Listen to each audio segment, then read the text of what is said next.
नमस्कार। सर्दी का मौसम चल रहा है और ऐसे मौसम में हम सभी को अपना ख़ास ध्यान रखना होता है। ऐसे मौसम में बच्चों और ख़ास तौर से बुज़ुर्गों में कोल्ड डायरिया की शिकायत बढ़ जाती है। क्या है ये कोल्ड डायरिया, कैसे होता है, क्या क्या सावधानियां बरतनी चाहिए ताकि कोल्ड डायरिया ना हो, क्या लक्षण है इसके? आज इन्हीं कुछ महत्वपूर्ण बिंदुओं पर चर्चा करने के लिए हमने अपने कार्यक्रम में आमंत्रित किया है डॉक्टर के सिंह जी को। स्वागत है डॉक्टर साहब हमारे कार्यक्रम में आपका। सबसे पहला सवाल तो यही उठता है डॉक्टर साहब कि कोल्ड डायरिया क्या है और कितने प्रकार के डायरिया होते हैं? ये बहुत अच्छा आपने पूछा। कोल्ड डायरिया जो होता है कि जैसे जब भी ठंडी का मौसम होता है और ठंडी का एक्सपोजर, ठंडी तो सबको लगती है अगर आप अच्छे से कपड़े नहीं पहने हैं, और अगर ठंडी आपको ज़्यादा लग गई है तो उसमें लूज मोशन होने लगते हैं, मतलब कि कई बार फ्रिक्वेंट स्टूल पास होने लगते हैं और पानी की तरह होने लगते हैं। तो जो आपने पूछा इसको हम लोग कोल्ड डायरिया बोलते हैं। और आपने पूछा कि कितने तरह की डायरिया होती है, तो कई तरह की डायरिया होती है। जैसे कि आज कल मौसम में जो आपने बताया है तो कोल्ड डायरिया हो गई। इसी तरह से वायरल डायरिया होती है, वायरल इन्फेक्शन होता है, उसमें भी लूज मोशन होता है इसी तरह से, तो उसको डॉक्टरी में भाषा में बोलते हैं वायरल डायरिया हो गई। और एक होता है इन्फेक्टिव डायरिया, जैसे कि पेट के अंदर आपने कोई खाना पीना खाया या उसमें जो है बैक्टीरिया रहे, इन्फेक्शन हो गया, उसको बैक्टीरियल डायरिया बोलते हैं, इन्फेक्टिव डायरिया होती है जी। और हर तरह का सबके लक्षण अलग अलग होते हैं। तो डॉक्टर साहब लक्षणों के बारे में ही हम आपसे अब जानना चाहेंगे कि कोल्ड डायरिया के लक्षण क्या हैं? कोल्ड डायरिया के लक्षण होते हैं जैसे कि मरीज अपना हिस्ट्री देता है। जैसे हम लोग पूछते हैं कि आपको ठंडी तो नहीं लग गई, ठंडी में गए तो नहीं, तो मरीज बोलता है हाँ सर हम ठंडी गए थे और हमको बहुत तेज़ ठंडी लगी है, उसके बाद घर में आए और हमको ये लूज मोशन स्टार्ट हो गया। इसमें होता लक्षण क्या होता है, एक तो हिस्ट्री होती है कि कोल्ड एक्सपोजर, दूसरा होता है कि पेट में दर्द होता है, पेट में ऐंठ के लोग बोलता है स्पाज्मोडिक पेन बोलते हैं मेडिकल में, मतलब मरीज बताता है कि हमको ऐंठन के साथ रह के दर्द होता है, उठता है फिर रुक जाता है। और जब ऐंठन के साथ दर्द होता है तो उसी समय हमको लूज मोशन भी हो जाता है। और इसके साथ में किसी किसी को उल्टी जैसे लगती है या उल्टी हो भी जाती है पेट दर्द के साथ में, अगर पेट दर्द बहुत ज़्यादा होता है। किसी किसी को केवल डायरिया होता है और उल्टी नहीं होती है। और अक्सर में पेट दर्द और डायरिया होता है, उल्टी हो भी सकती है और नहीं भी हो सकती है, जो कोल्ड डायरिया के फीचर्स होते हैं। तो कोल्ड डायरिया के यही लक्षण है कि पेट में ऐंठन होकर दर्द होता है, वॉमिटिंग होती है, लूज मोशन होता है। ये तो कोल्ड डायरिया के लक्षण आपने बताया, और भी जो डायरिया हैं उनके लक्षण क्या हैं? हाँ, जैसे इन्फेक्टिव डायरिया, बैक्टीरियल डायरिया होती है, जब उसमें इन्फेक्शन होता है तो जो इससे डिफ्रेंशिएट करना होता है, इसमें जो कोल्ड डायरिया में स्टूल में जो होता है उसमें स्मेल नहीं होता है, स्मेल लेस होता है। लेकिन जो इन्फेक्टिव डायरिया होती है, क्योंकि ड्यू टू इन्फेक्शन उसमें इन्फेक्शन ज़्यादा हो जाता है तो स्मेल, मरीज बोलता है साहब हम जब भी स्टूल करते हैं बहुत ही फाउल स्मेल होती है उसमें। एक तो ये होता है, और इन्फेक्शन की वजह से मरीज हिस्ट्री देता है कि हमको जाड़ा दे के बुखार होता है, सर जाड़ा दे के बुखार हो रहा तो वो आपको बैक्टीरियल है, इन्फेक्टिव डायरिया है, वो कोल्ड डायरिया नहीं होता जी। तो डॉक्टर साहब से कोल्ड डायरिया अगर किसी को हो गया, और ख़ास तौर से अगर बच्चों को और बुजुर्गों में किसी को अगर ये शिकायत हो जाती है तो क्या सावधानियां बरतें और क्या ट्रीटमेंट करें? सावधानियां सबसे पहले जो है बच्चे या बुजुर्ग हमारे ऊपर, आपके ऊपर आधारित होते हैं। इनको हमेशा जो है जिस ठंडी के मौसम में अच्छे कपड़े, ठीक कपड़े, उनको जो गर्म कपड़े होते हैं वो पहना के रखें, और उनके कपड़े तभी आप उनके शरीर से उतारें जब सन हो जाए, सूर्य देवता निकल जाए तभी कपड़े उतारें, कपड़े उनका बदलें। ये सब ध्यान देने की चीज़ें होती हैं। और सबको, हम लोगों के लिए भी, जैसे आप मार्केट में जा रही हैं, कोई काम से जा रहे हैं तो कान वगैरह अपना सब कुछ कायदे से बांध के जाएं, ये उसमें लापरवाही न करें जिससे कि कोल्ड का एक्सपोजर न होने पाए। तो सबसे पहले तो सावधानी ये रखनी चाहिए कि हमको कोल्ड एक्सपोजर हो ही ना, बच्चों को ना, बुजुर्गों को ना हो। अगर कोल्ड एक्सपोजर हो जा रहा है और डायरिया स्टार्ट हो गई तो जो बड़े लोग हैं वो अपना जो है जो नमक, नींबू, चीनी का शरबत है, पानी है, लिक्विड की मात्रा, जब भी डायरिया होती है जाते आते हैं तो कोई यानी किसी रूप में वो लिक्विड की मात्रा बढ़ा दें। अगर वायरस घोल नहीं है घर में मौजूद तो नमक, नींबू, चीनी का शरबत बना लें कुनकुने गर्म पानी में, थोड़ा थोड़ा उसको भी पीते रहें। धीरे धीरे करके जो है डायरिया ऑटोमेटिक रुक जाती है।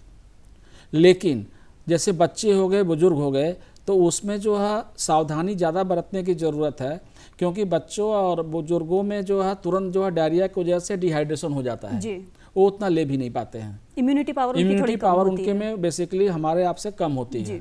तो जब भी उनको डायरिया अगर 2-3 होकर रुक गई तो ठीक, नहीं रुकती है, अगर 7 हो गई, 8 हो गई, 10 हो गई, तो तुरंत अपने नियर बाई जो भी चिकित्सक हैं, सरकारी हॉस्पिटल हैं या और जो चिकित्सक हैं, उनके से ज़रूर कंसल्ट कर लेना चाहिए। इसमें देर नहीं करना चाहिए, लापरवाही नहीं करना चाहिए, क्योंकि इसके अपने खुद कॉम्प्लिकेशंस होते हैं जी, असावधानी रहने जी। पर। जैसा कि आपने बताया कि जो प्राइमरी ट्रीटमेंट है हम घर में ही कर सकते हैं, अगर उससे आराम न मिले तो हमें तुरंत डॉक्टर से संपर्क एकदम मिलना करना चाहिए। मैडम। लेकिन बच्चों के मामले में अगर आपसे पूछना चाहूँगी कि क्या बच्चों के लिए भी हम घर में प्राइमरी ट्रीटमेंट कर सकते हैं, क्योंकि बच्चे जो हैं वो अपनी बात बता नहीं सकते कि उनको क्या तकलीफ है, क्या नहीं है। अगर बच्चों को भी जैसे आपने रूम गर्म कर दिया, जी, कपड़े गर्म पहना दिए, सब कुछ करने के बाद अगर बच्चा को उल्टी नहीं हो रही है, मुंह से ले रहा है, तो ORS घोल वगैरह देते हुए अगर 1-2 लूज मोशन हुआ, अगर बच्चे को उसके बाद लूज मोशन नहीं हो रहा है, तो आपको जाने की ज़रूरत नहीं है। लेकिन जहाँ 2-3 से बढ़ता है और बच्चा मुंह से नहीं ले रहा है या बुजुर्ग मुंह से नहीं ले रहे हैं, तो उसमें हमारे आपके अलावा बच्चों को, बुजुर्गों को तुरंत दिखाना चाहिए। क्योंकि अगर उनको डिहाइड्रेशन हो गया, इसमें जो ध्यान देने योग्य बात होती है कि जब भी आप स्टूल जा रहे हैं तो ध्यान दीजिए कि आपको यूरिन पास हो रहा है कि नहीं। जी, अगर यूरिन पास होना रुक गया है तो आप समझ जाइए कि आपके शरीर में पानी की कमी ज़्यादा हो गई है। जी, तो तुरंत डॉक्टर से संपर्क और करें। तुरंत डॉक्टर से, वो उसमें उम्र नहीं देखना है कि मेरी उम्र कम है, ज़्यादा है, बच्चा है या बुजुर्ग है। किसी भी उम्र में अगर आपको यूरिन नहीं पास हो रहा है तो तुरंत नियर बाई चिकित्सक, जो अच्छे चिकित्सक हैं, उनसे तुरंत कंसल्ट करिए, अदरवाइज आपको किडनी की प्रॉब्लम तुरंत होने लगेगी। तो सर, किडनी के बारे में ही जैसे आपने भी चर्चा की, तो उसके बारे में जानना चाहिए कि क्या कोल्ड डायरिया अगर हो जाता है, अगर हम प्राइमरी ट्रीटमेंट करके ही रुक जाते हैं, तो क्या इसके बाद किडनी की भी समस्या हो सकती है शरीर में? हाँ, हम लोगों के मैडम क्लिनिक में जो है लोग आते हैं और जैसे बोलते हैं कि हमको 2 दिन पहले ठंडी लग गई, हमको बार बार मोशन हो रहा था, हम ठीक से खा पी नहीं पा रहे हैं, तो हम लोग पूछते हैं उन लोगों से कि आपको यूरिन पास ठीक से हो रहा है कि नहीं। तो कभी कभी मरीज को उतना डिहाइड्रेशन नहीं होता तो बोलता है कि नहीं हमको सर यूरिन हो रहा कम हो रहा है, और कभी कभी बोलता है नहीं सर हमको 2 दिन से पेशाब ही नहीं हुआ है।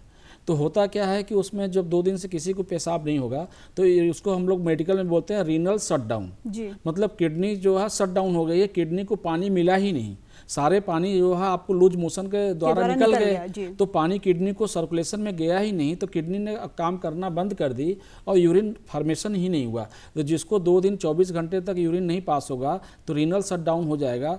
तो रीनल शट डाउन में उसको हम लोग बोलते हैं ना एक्यूट रीनल फेल्योर, एक होता है क्रॉनिक रीनल फेल्योर कि इनको किडनी की बीमारी है, बहुत दिन से किडनी खराब चल रही है, वो अलग चीज़ होती है। इसमें जो सडन होता है इसको बोलते हैं एक्यूट रीनल फेल्योर, फिर उसका मैनेजमेंट करना होता है, फिर उसमें काफ़ी पैसे भी लगते हैं, जान को भी खतरा हो जाता है, डायलिसिस की भी समस्या आती फिर है। इसमें जो है एक्यूट रीनल फेल्योर में कभी कभी डायलिसिस भी करनी पड़ती है, बिना डायलिसिस के भी मरीज नहीं ठीक होते हैं, बहुत लोग नहीं भी बचते हैं। तो कोल्ड डायरिया जितना ही आसान है उतना ही खराब है। अगर नहीं ध्यान दिए, पेशाब नहीं हुआ और रीनल फेल्योर ज़्यादा हो गया तो आदमी की इसमें मौत भी हो सकती है। तो कोल्ड डायरिया को छोटी सी बीमारी ना समझे, इसको एक गंभीर बीमारी के रूप में हम लें। एकदम एकदम जी। डॉक्टर साहब, खान पान कैसा होना चाहिए इस बीमारी अगर हो जाती है या ना भी हो, उसके पहले क्या किस तरह का खान पान होना चाहिए? तो जैसे कि सर्दी का मौसम है तो खाना जो है बिल्कुल ठंडा नहीं होना चाहिए, बहुत देर का नहीं, ये ना हो कि ठंडी है खाना ख़राब नहीं हो रहा तो मैंने आज बना दिया सुबह का तो रात में खा रहे हैं, और सुबह का बना दिए रख दिए दूसरे दिन खा रहे हैं। एक तो खाना जो है आप जब भी बनाइए उतना ही बनाइए जितना खाना जो है खत्म हो जाए, उसको बार बार ये ना कि रख के खाएं, रीहीट ना करके खाएं, बासी खाना ना खाएं ज़्यादा। और दूसरा चीज़ है कि बहुत ज़्यादा कोल्ड एक्सपोजर न होने पाए, जिससे कि जो है सिस्टम आपका गड़बड़ा जाए और डायरिया होने लगे। तो एक है कि जहाँ भी रहते हैं वहाँ का टेम्परेचर वगैरह ठीक होना चाहिए, बच्चे बुजुर्ग जहाँ रखिए वहाँ का भी टेम्परेचर अगर कोल्ड में ठीक होना चाहिए। खाने पीने का उसका है कि तुरंत का खाना बना हुआ खाना चाहिए, ताज़ा खाना चाहिए, थोड़ा गर्म होना चाहिए, और कोई भी बहुत ठंडी चीज़ें नहीं खानी चाहिए। जी। डॉक्टर साहब, बच्चों की बात हो गई, बुजुर्गों की बात हो गई, अगर हम बात करें नवजात बच्चों की और उन धात्री महिलाओं की, तो उनको इस मौसम में किस तरह से सावधानियां बरतनी चाहिए ताकि ना माँ को डायरिया हो और ना नवजात बच्चे को हो? वही सेम चीज़ इन लोगों को भी लागू होता है, लेकिन जैसे नवजात बच्चा बहुत ही ज़्यादा इम्यूनिटी कम होती है, और जब मदर जो है माँ जो है उसको डिलीवरी हुई है तो माँ की भी इम्यूनिटी उस समय कम हो जाती है। तो इन लोगों को हमेशा गर्म कपड़े पहन के रखना चाहिए, इनको नहाते समय ध्यान रखना चाहिए कि बच्चे को भी अगर आपको शरीर पोंछना है तो गर्म कपड़े से करके ही पोंछें, और एक्सपोजर उसका पोंछते समय भी ध्यान रखिए कि रूम गर्म रहना चाहिए आपका, ये ना हो कि ठंडे में खोल दी बच्चे को और उसको पोंछ रही हैं। जैसे लोग हाँ, कपड़े उतार के मालिश हाँ, करने लगते मालिश हैं करने छोटे लगते हैं। बच्चों की। मालिश कर सकती हैं, लेकिन यह है कि अगल बगल कमरे का टेम्परेचर, रूम टेम्परेचर सही होना चाहिए जी। देर तक मालिश ना करें, देर तक बच्चे का एक्सपोजर नहीं होना जी। चाहिए। उसी तरह माँ को भी जो है गर्म खाना खाना चाहिए, गर्म वस्त्र पहनना चाहिए, और नहाती हैं तो उनको नहाते समय भी इस सीजन में उनको हमेशा गर्म पानी से ही नहाना चाहिए, और नवजात बच्चे और को भी गर्म और खाने से भी नहाना हल्का सा गर्म रहना चाहिए जी। और बासी खाना बिल्कुल ना खाएं। कोई भी ना हाँ, बच्चे को बच्चे खिलाएं भी ना ना, बुजुर्गों अपने को भी खिलाएं खाएं, ना हाँ, कोई अपने खाएं। महिलाएं हाँ, खाएं। हाँ। डॉक्टर साहब, जैसे कि बदलता हुआ मौसम चल रहा है, ऐसे मौसम में हम थोड़ी सी लापरवाही बरत देते हैं खान पान में भी और अपने पहनने ओढ़ने के उसमें भी, तो इसमें क्या सावधानियां बरतनी चाहिए कि हम किसी बीमारी के चपेट में ना आ पाएं? नहीं, जैसे अब ये है कि तो कोल्ड डायरिया पर हम लोग बोल ही रहे हैं, तो 100% अगर सावधानी बरतेंगे तो कोल्ड डायरिया हो सकती है। कोल्ड डायरिया के अलावा और सारी चीज़ें होती हैं जो ठंडक से होती हैं, वो भी चीज़ें, जैसे ठंडक से क्या होता है, मरीज आते हैं, बहुत ज़्यादा ठंडक जब पड़ती है तो बोलते हैं सर ये मेरे जो है सुन्न हो जा रहा है, उंगली सुन्न हो जा रही है, उंगली जो है सारी लाल हो गई है, खुजली बहुत हो रहा है, ईचिंग बहुत हो रही है, और साथ में कभी कभी मरीज आता है सर 1 हफ्ते से तो उंगली में जो है बहुत खुजली हो रही थी, लाल था, अब काला हो रहा है जी। बहुत ज़्यादा प्रॉब्लम आती है। उसको गैंग्रीन बोलते हैं मैडम जी। होता क्या है कि जब अगर काला हो गया, सर्कुलेशन कम हो गया, तो ये काटना भी पड़ सकता है उंगली। होता क्या है कि जब ज़रूरत से ज़्यादा पड़ता है तो जो नसें होती हैं ना वो सिकुड़ जाती हैं जी। हम लोग उसको स्पाज्म बोलते हैं, वेस्कुलर स्पाज्म। आप आम भाषा में उसको समझिए आप लोग कि नसें सिकुड़ जाती हैं। जब भी नसें सिकुड़ जाएंगी उसका ल्यूमेन कम हो जाएगा तो फ्लो कम हो जाता है जी। जहाँ भी फ्लो कम होगा उन जगहों पर सप्लाई कम होगी, ऑक्सीजन कम जाएगा तो वहाँ के टिश्यू डेड होने लगते हैं। डेड होने से पहले उसमें ईचिंग होगी, सूजन होगा, लाल होगा, ये इंडिकेशन है। तो तुरंत उसको जो है आप लोगों को ठंडक से बचाना चाहिए, दस्ताने पहनने चाहिए, मोजा पहनना चाहिए और गर्म करके जो है उसको पहनना चाहिए।